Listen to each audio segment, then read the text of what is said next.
It's another wonderful episode of Random, and it's my pleasure to welcome you once again. My name is still Afoda Samuel, and I'm your regular host. As you all know, I have another guest that will blow your mind on the show today. My guest is a man of many parts. He's a coat of many colors. He was a dancer. He is a stand-up comedian, an MC, a director, an actor, and a hustler. The guy they say Jesse, nothing we know they say. And I'm proud to call him my friend and my brother from way back, Babatunde Ojobaro Akpagbe Olaikara Onigbe. That's the full name in case you don't know. He was MC Rain, but now he's Mr. Rain. You are welcome on the show. Thank you very much. Thank you for having me. One thing is constant. Rain is constant. Rain is constant. Rain is constant. Okay, so Rain. I know that Rain is a derivative of Ojobaro. Ojobaro, yes. A lot of people don't know that. Ojobaro from which village? From which village? Imodemoson, Ijebu Ode, Ogun State, Nigeria, West Africa. And you olójú di ọba. I know. Were you there? Have you ever attended any edition of I know. Awujale. Have you ever attended any? Over 60 years on the throne, that one there. We are proud Ijebu Ode. So indirectly, I've never attended a I didn't answer that. So okay. I mean, you plead the fifth. Yeah. It's okay. What does it feel like being an entertainer on campus? On campus. I know you started from campus. Oh yes, I did start from campus. Yeah. Now, when we say campus, now let's specify it, because I have the privilege of knowing that you were on different campuses. Yes, I have 2 degrees. I think I said that is very, very key. That's very necessary. Because being on 2 different campuses could mean that you're educated. Okay, so you had 2 degrees from 2 different campuses. So now let us talk about those campuses and your experience as an entertainer on campus. All right. So thank you very much. Always a delight to be with you. So if when goes back campus, like you said, I had my first degree at Olabisi Onabanjo University. Or you, where I studied marketing. Wow. All right, and I mean that's how I got into entertaining people. Originally started from the fellowship, as fellowship as a drama unit member. And from the drama thing, and naturally, even before I wouldn't even say entertainment started for me on campus, but it became because when I started dancing, I started dancing before I got into secondary university. Right? Yeah, I've been dancing from primary school. I know that I used to entertain a lot of people from primary school. Dancer. Yeah, I'm a dancer. But I think it was that love for entertainment that made me join the drama unit when I got into Olabisi Onabanjo University. And of course, you just wanted to also be active or be a worker in the fellowship, as the case may be. And natural, playful, stubborn boy. And then at one point, somebody was having a birthday in the fellowship, and we all went for the birthday. And I think the MC didn't come, right?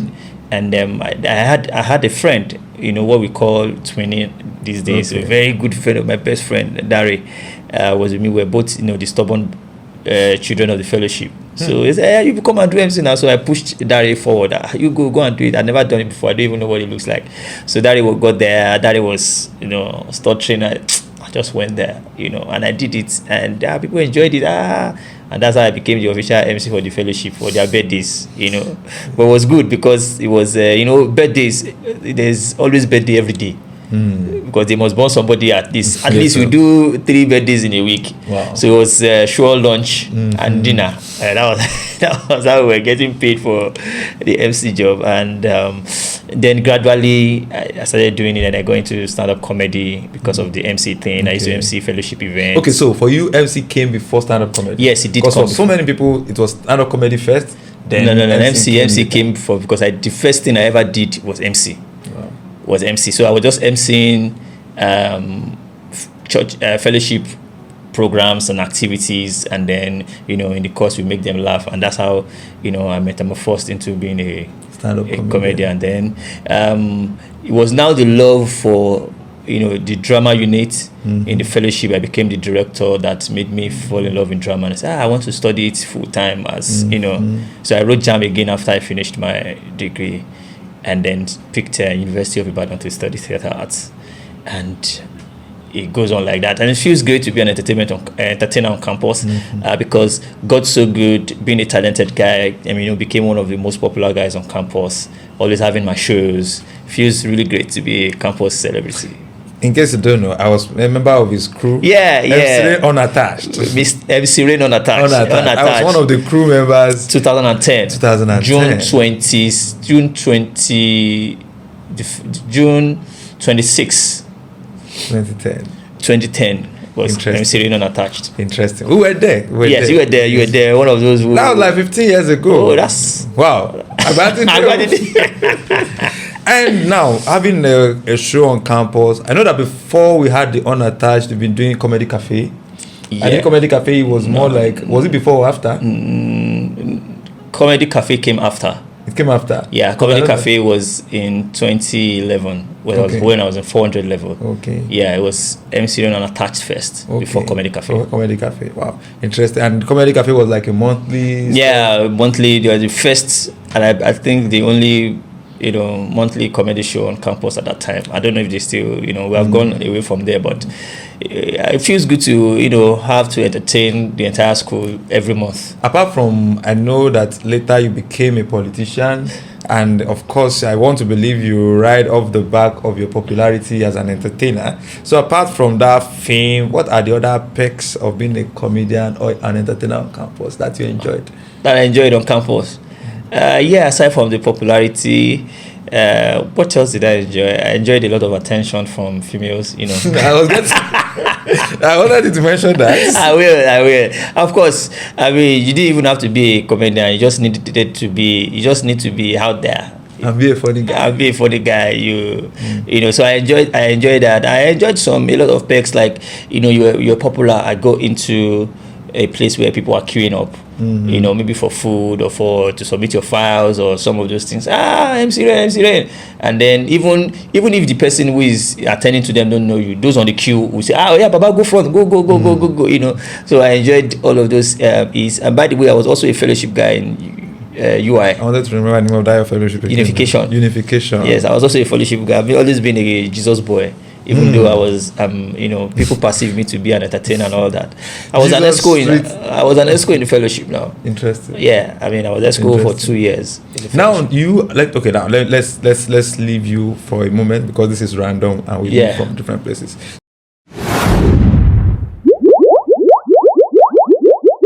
So now, you as a fellowship person, the last guest we had on this show was also started from the church, one way or the other.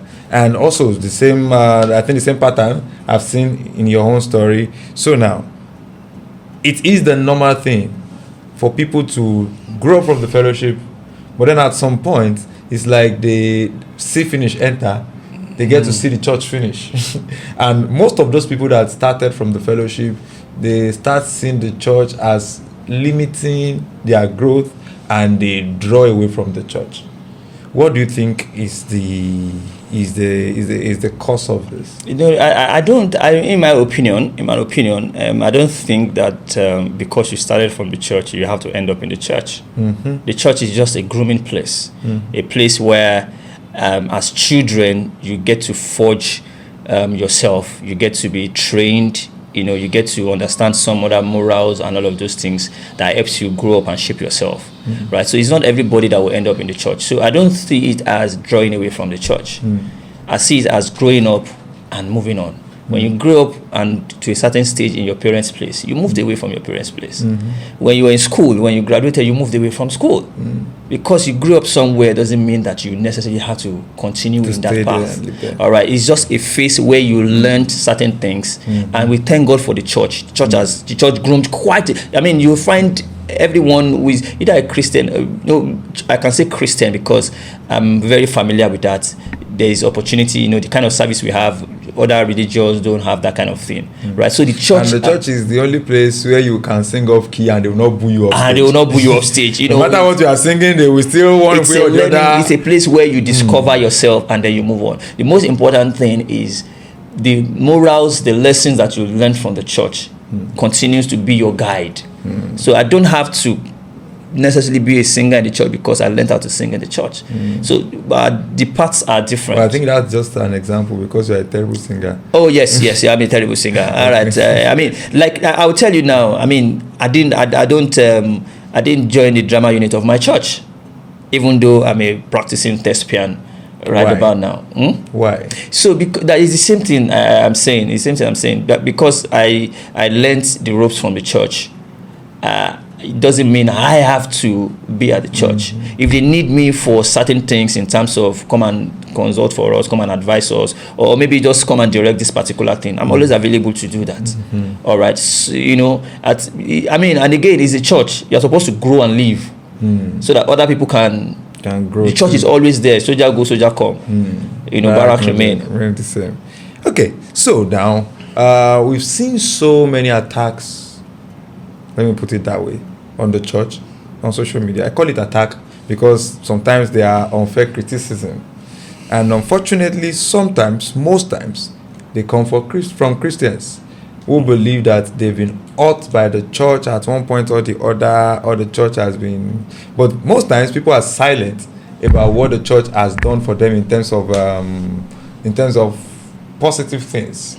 So, how... Can you take us through your own church experience? Has it been sweet, bitter, or a combination? No. My church experience has been extremely interesting. Cherubim and Seraphim Movement. I must mention the name of my church because it's a place where I always refer to, right? Cherubim and Seraphim Movement Church, Ionio, and I remember. Even though I started doing, the MC and comedy, of course, fellowship I also attended was unification, CNS unification, right? But having to face the crowd, having to control the crowd, I remember there's something in our service that we call promo, where maybe there's a special program coming up or there's something they want people to know aside from the announcement. Somebody comes up stage to the podium or the altar to talk more about it. But, just so people who understand it more, they always look for the funny guys to, just make people laugh, carry people along. There was one big bros that used to do it then. And so sometime I went to meet him, I can do this thing, So I think the following Sunday or 2 Sunday was promo. He just pushed me forward. There was no, you will this program is coming up, ginger them to come, blah, blah, blah. And I went, and I did it. It was good. That became like every Sunday I had a performance. Every Sunday, I'm talking, my church is very big. My church has at least maybe 2,000 youths in a service. All right. So like every Sunday, I always had to do promo for one program or every other Sunday if there's a program. So it was a place where I was not known, but I was already addressing, carrying along, making 2,000 people laugh every week. And that's massive for that's massive for somebody who is just looking for this thing. So that's how my confidence level grew. It grew from like immediately. So and even up to today. I think about 3 Sundays ago or 4 Sundays ago, I was in church. I still had to do promo. So every time I go to church and they say, we have this program. As a matter of fact, when they have inner programs in the church and they want me to MC, it's always free of charge. But if it has to be like maybe big program that are inviting other people, I'll say, okay, about Formula Moto at least.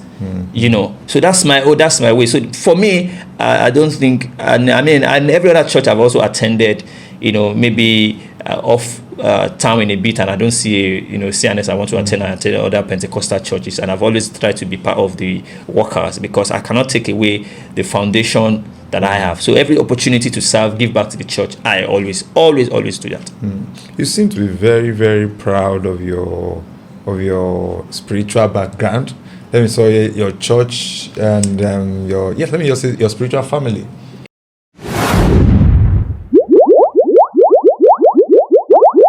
Have you ever felt anyhow by going online and see the way people portray the white garment church? Well, I've always been a very strong advococate and, if you will, an ambassador of the Cherubim and Seraphim Church. Yes, I know that's very strong. So, it's their business, really.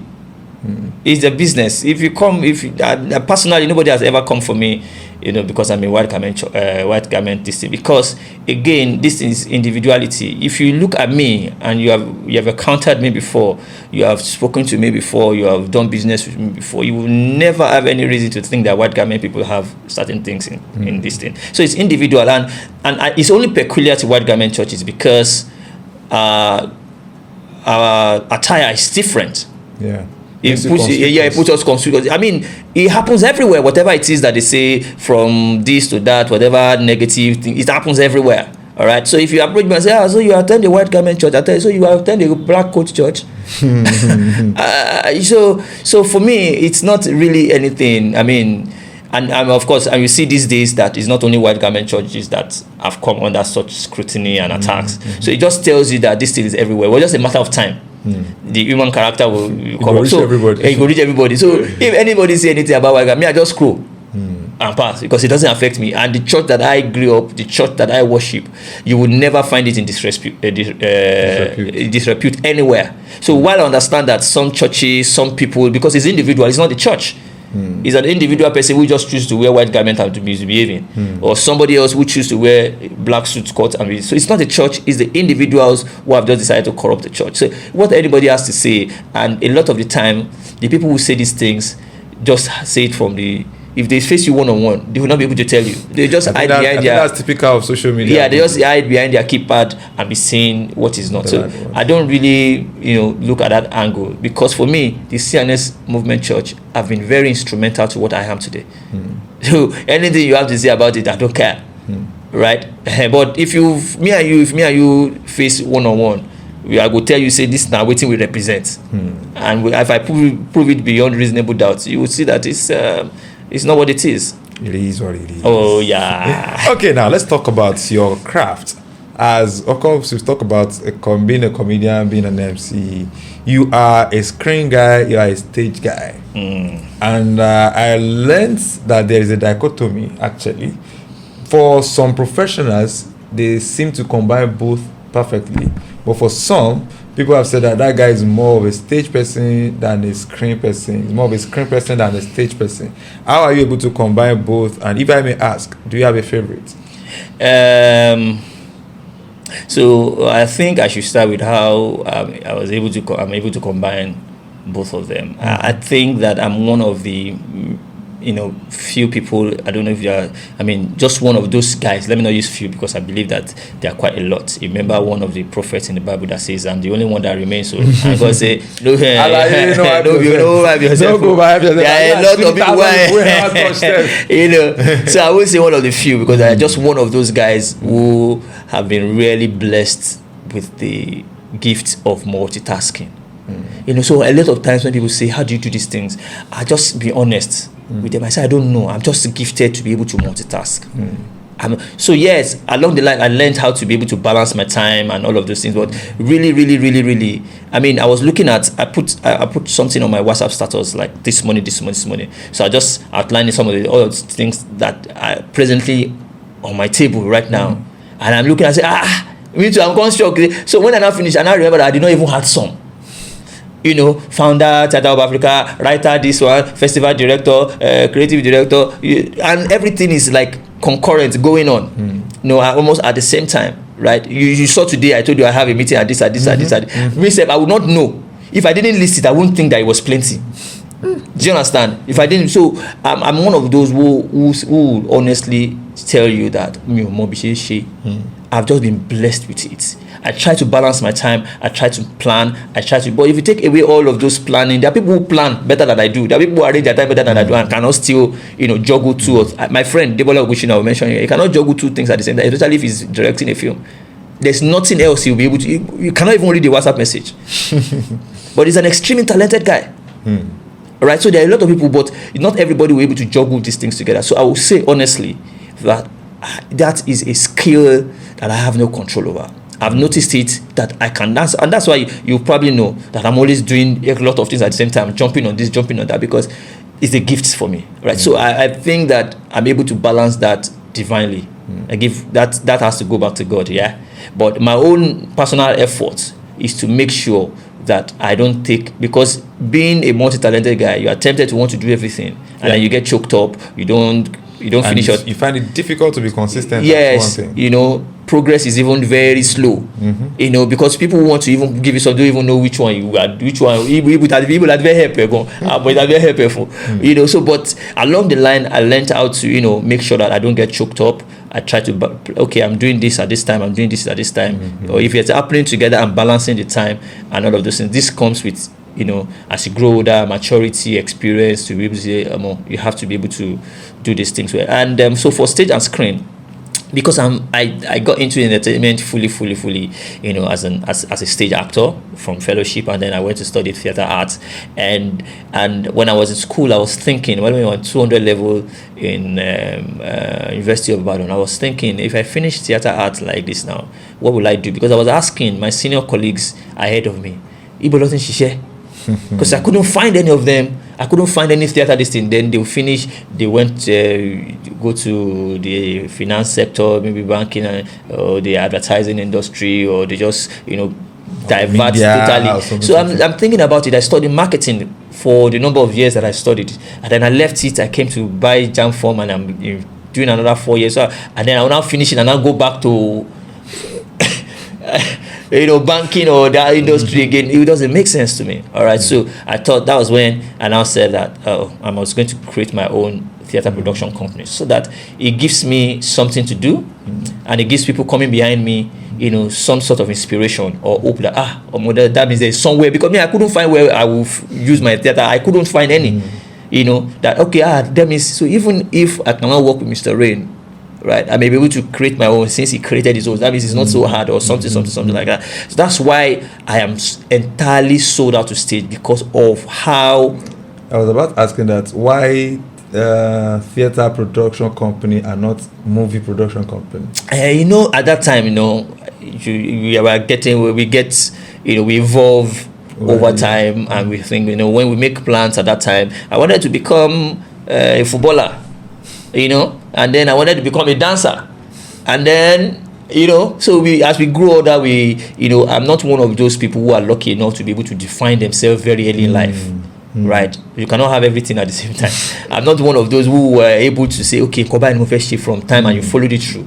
We had to jump onto many things, also because we didn't really know what we were doing. We're just having fun. We're just, So it was Theatre Hub Africa at that time. But now I've evolved. So Theatre Hub Africa is just on its own. I don't have to need to, so I can create a film, production, whatever. Right now I have, my PR and media strategy, popping up somewhere. So really. So I'm sold out to stage, because it was what really shaped me to say, okay, I'm contributing, I'm giving back to humanity and all of those things. So I love the stage. I love the stage. But when you grow the responsibilities are here, you want to go commercial, you're thinking of so many things, that the difference between stage and stage in terms of commercial and sustainability and profitability is a far cry. They're far beyond themselves, right? So I figured, if I need to sustain this theater production, with funds and all of this, I need to go commercial, and it has to be screen. Thank you. Theater Hub Africa, another stage play in Ibadan. All these initiatives are from you, and they all center around the stage play. So immediately after school, you left Ibadan, and then you came back with your Theater Hub Africa, and then everything, and then it really shook Ibadan. That's another stage place. I remember that was when Morena is coming. I remember Moremi, the musical, the engagement. Yes, and these were wonderful stage plays in Ibadan here. But then over the years, I won't feign ignorance that there has been some kind of slowing down in terms of production in Ibadan. Is there anything? Is it that Ibadan has shown you Ibadan, or why did you decide to slow down? No, I would rather say I showed Ibadan. Okay, I like that. I would rather say I showed Ibadan, because when I started doing theater productions in Ibadan, nobody was doing it. There are a couple of people who were doing. I will not say that they were not, but how it is. They will do one today and then they'll not come back because of how it's, and that's why strategy is a key thing. You need to strategize, right? When I came back to Ibadan, right, back, I wanted to do it straight off and all of those things. And I came back, through radio, courtesy you do alerted me and say, there's a radio station, they are looking for this, and I think you should do it, that kind of thing. But I wanted to do so. I started immediately. I came in. That was 2014. In that 2014, I already called actors. We were doing rehearsal for what would be our first stage play as another stage in play in Ibadan. That would be Man Talk, Woman Talk by Olarutimi, right? And I think after a couple of rehearsals, I couldn't sustain it. There was no money for it, and I was sure that there was nothing. So I said, okay, chill. What's next? Okay, you're on radio. Leverage on being popular, and then people will want to come and see what else you are doing. Right. So that was the strategy that I used to use radio, and got so good along Badura Melori Radio. I became very popular, and then it was that leverage I could use. But it was still slow. Right, but I went ahead until one day I summoned courage and called for audition, and then I saw a crowd at the audition. I'm like, yay, So I would say that I show Ibadan because after then, people who were my actors and all of those things also started doing their own productions, which makes me happy. Now we have a lot of producers and if I see all the producers around in Ibadan doing stage plays now, all of them had acted with me before. In my production. So I would rather say I showed Ibadan. But again, if you realize at that point I was doing my shows, like I was doing my stage plays like every quarter. It was expensive to run, right? But now there are certain types of production I would want to do. When I attempted to do a musical, Olurumbi the musical, right? It was going to be big. It wasn't going to be any small thing because it was a musical. And it was big, it was beautiful, it was successful. We had even a Southwest tour with the production. At that point, I knew that I would not do any small productions anymore. Yeah, because you had some smaller ones. I remember Ribajana Monologue. Yeah. It was not as big as Olurumbi. Yeah. And then after that was why I said that. Is there a reason why was it that you decided to slow down? No, it wasn't slow down. It was just, it's a realization that you have gone past some stages. All right. Before, I used to have my productions inside University of Ibadan, and then I moved it out of University of Ibadan because it wanted to be bigger. I just made up my mind that I wanted to scale. All right, so we also wanted to do the musical. I said, I want to scale yet further, because you have to just wake up one day and make a decision that you want to do something different or you want to be better, right? And that wasn't just another milestone for me, because I now moved from a cast and crew list of 10, 15 to a crowd 10K. Because when I used to do all those stage plays as the director, I'm also the writer, I'm also the just maybe a former, because of funds I moved to a 40-man cast and crew. And then we moved from the 300,000 all to all of 800, 1.2 million. And then our audience now increased from 100, 200 to 500, 700, 800. And then I said, I wanted to do a Southwest tour. We went to a campus tour, so I now thought that, after doing all of those big productions and I moved, it doesn't come back to come and do small productions anymore. You have to stay on that level. And when you're staying on that level, it's a lot more expensive. So now you are not going to be doing that like every other day. So what you want to do now is one production per year where everybody's looking out for. Right, so you think that, look at the quality of production from Olurumbi the musical to Moremi the musical to Okelang Budo, which are very, very big productions. So, but if I have people who commission, I have a play I want you to direct for me, they are commissioning me to direct it, they are paying for it. I'm not the producer, I can't do that. But if I'm going to produce mine, it has to be on that level that I have, created for myself, so that it keeps. The idea is to keep getting better and inspiring others, so that everybody gets to that stage where you can make that bold decision and say, me too, I want to do big stuff. So it's not like I slowed down. It was just a strategy to say, okay, now let's do one where you want everybody to come and everybody say, okay, once a year Mr. Rain is going to do his stuff, we're looking forward to it, that kind of thing. sustainers. I remember that there was a particular time you were practicing marketing. You were a marketer for a pharmaceutical company. Yes, in Benin. And then you came back for radio to do radio. Was that move something you will do again, or something you will not try again in the future? Okay, something I would do again, but be a bit more cautious with it. I was young, I was driven by my talent and all of those things. You know, that kind of passion, and I just jumped the gun, right? What I would do next time is to work a little bit more, save a lot more, you know, or find a way to balance both while you're working, you know, getting something that will sustain you and all of those things, and you're building your passion. Me, at that time, I believed so much that I was very talented, that I cannot stay away from a job for too long. I will get another one. You know, so I was just resigning, like, you are giving me some little discomfort, like, able to resign. And true to the words, before I know, somebody else is calling. I say, Baba, come. You know, so that you know, but it's something I will do again, but not the way I did it. You know, you just called me now and say, there's a new radio station, they want to shake back on, and you know, they are looking for pigeon presenters, and I think you're able to do it, right? And I'd always wanted to, you know, go back to entertainment, because I thought that one was, it was not what I wanted to do. I want to be in entertainment. So immediately you told me, I dropped the call, I wrote my resignation, like, immediately, and I gave them. So you called me like July 2014, was sometime in July 2014 was when you called me. I wrote my resignation immediately. I gave them that 1 month. August 1st, I left Benin to come to Ibadan. August 4th, that's when I came to Space FM. August 4th was when I came to Space FM. I met Auntie Tolu. You know, by August 15 or 16, I was already working.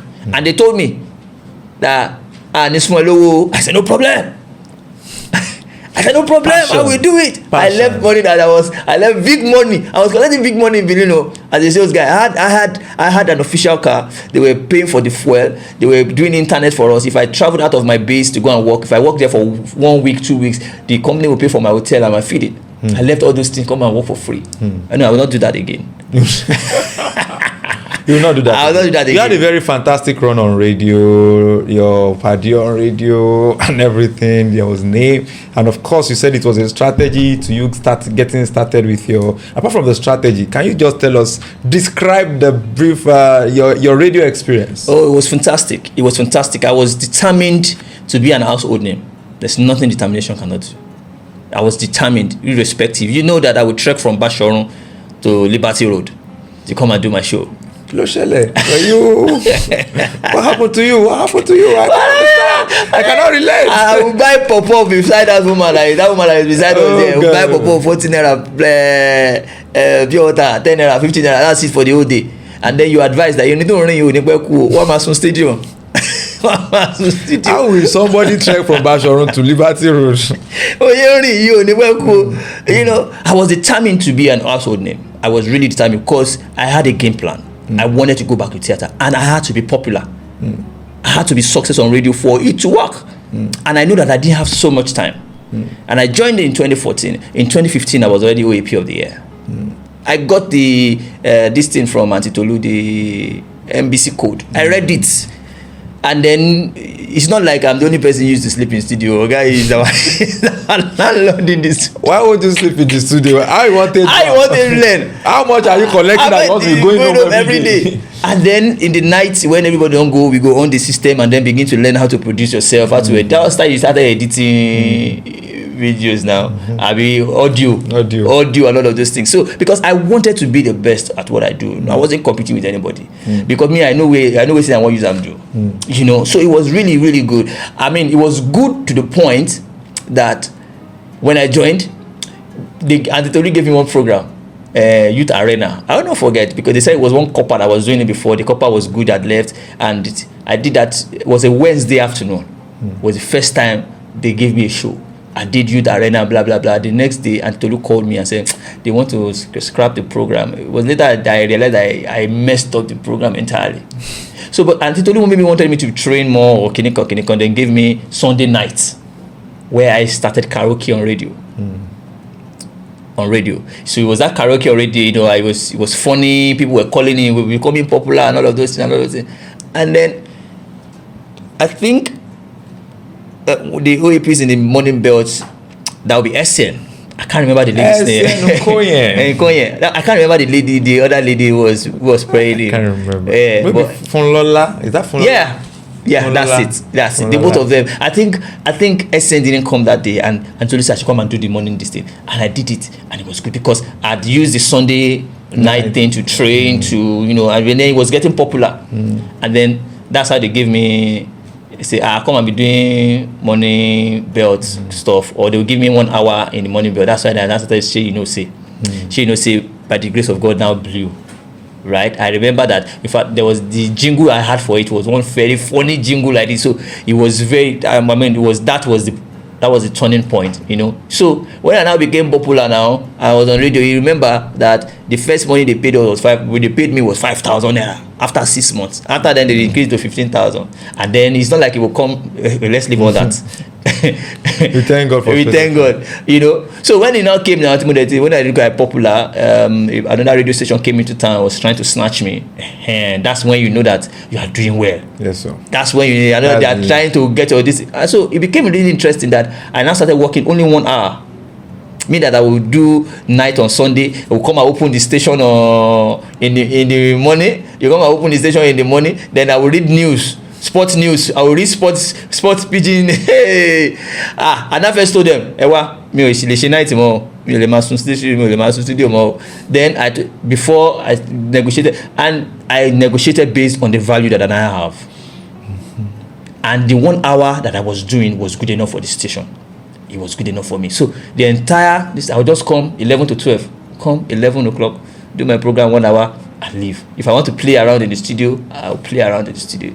And so it was a fantastic experience for me because I mean the OAP Award of the Year was, I think I had like 3 of it. I had 2 national nominations in Abuja. I went to Abuja that year. But it was a big deal for me, man. Yeah. I had just been on radio a year or 2 years.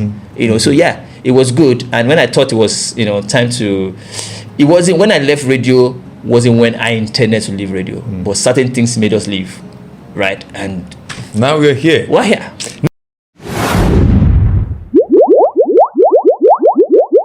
Now you have also transitioned from the stage guy, the radio guy. You ventured into screen.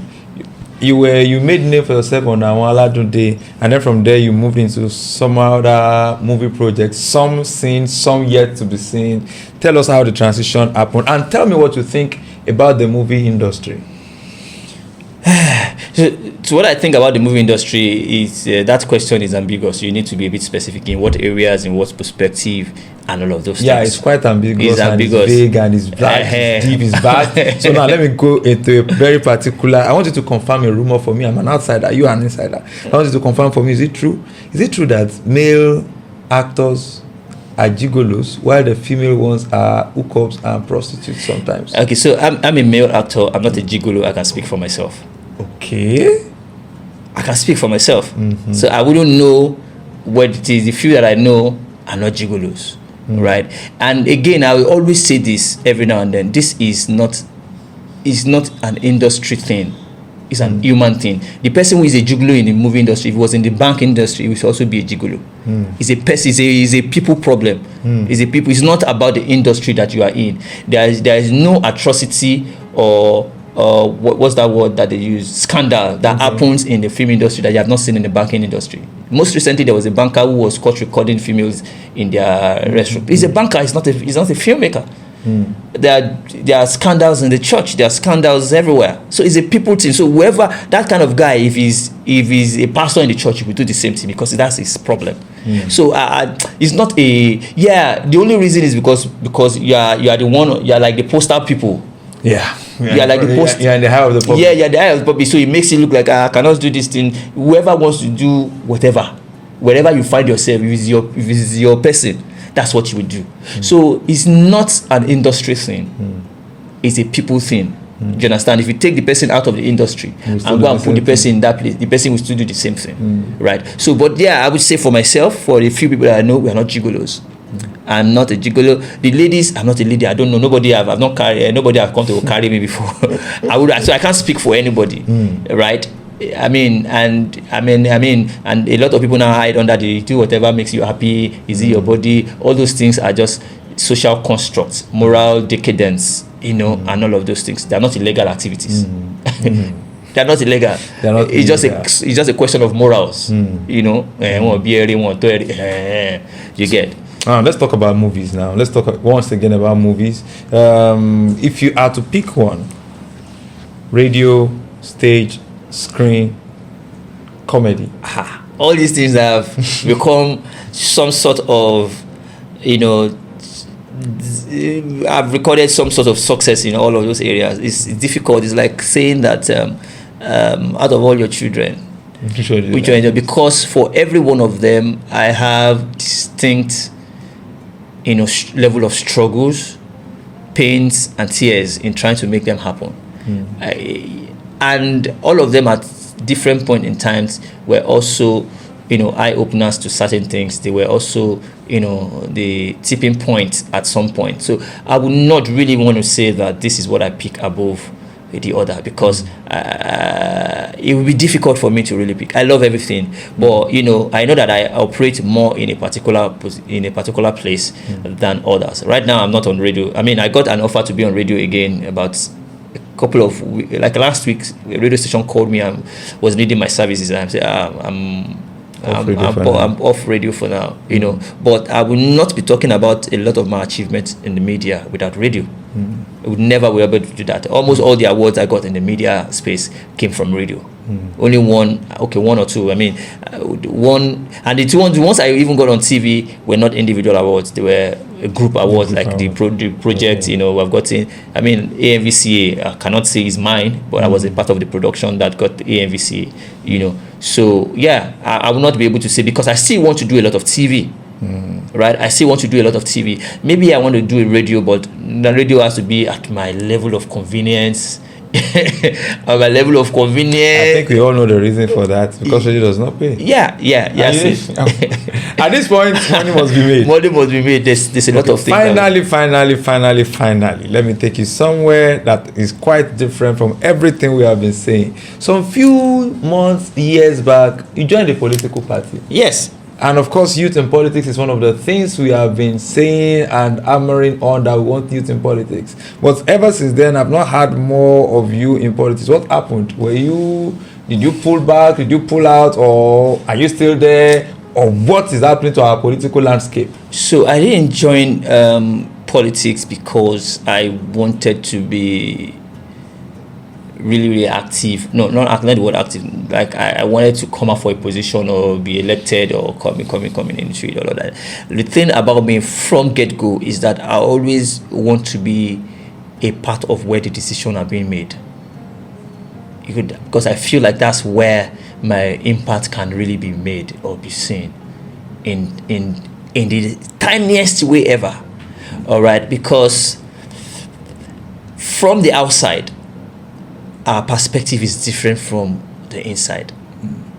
And if you're not on the inside, you're just going to keep making noise. And you're not on the inside, you perhaps may not even see why these people are not seeing us. Do you understand? So right from secondary, not secondary school, right from university, when I was in UI, I'd become a student leader. I was PRO of my department. I was vice president of the faculty, the president of the faculty. When my president was impeached. So it's always been like that. So I thought, again, and I've always heard that we cannot just keep seeing it from the outside. You need to know what's going on the inside. So and if you are not a part of them, you will not be able to make the kind of effect that you are. At least you will try, because there's also been, even if you are there, will your voice be heard? We didn't even hear you. I was about asking that. Yes. After you joined, were you really not part of decision making?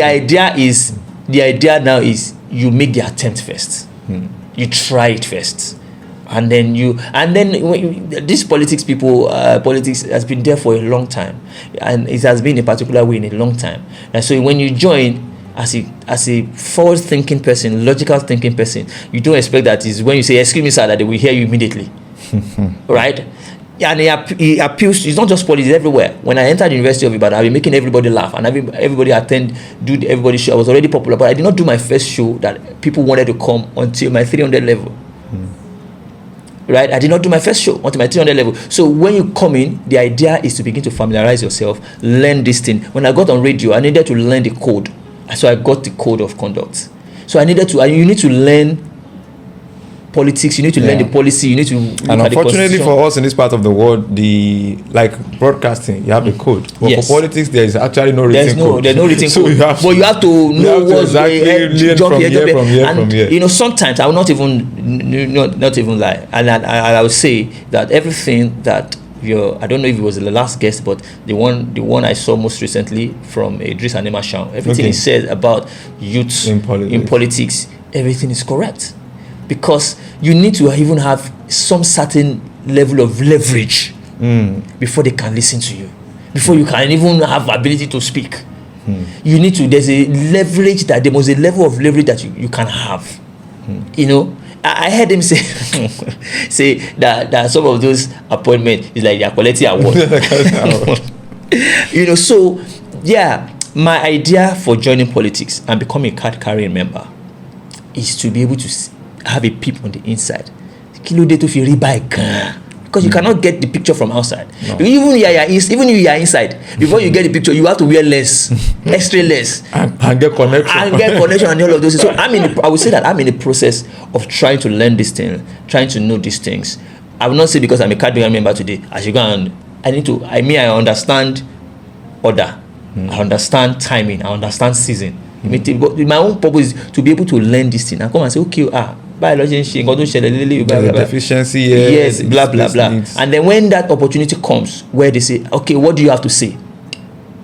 You will say. It doesn't mean that when you say it, they will hear you or they will do it too. When they say, what do you have to ask you to they even ask you what you have to say is a sign so of when progress. that political party, when I know that okay, it's already getting there, when that political party sent me an invite to say that they want to have a meeting with stakeholders of the youth of the party, and they invited me, I knew that okay, what you face me, what you call me, you know. At that point, when the time comes, they will say, okay, what do you think? You know, you're not going to fight your way or force your way in. You're going to understand the politics of the politics, and then you try to play it. That's it. Understand the politics of the politics, and then you try to play. Thank you so much, Mr. Rain, for stopping by on the show.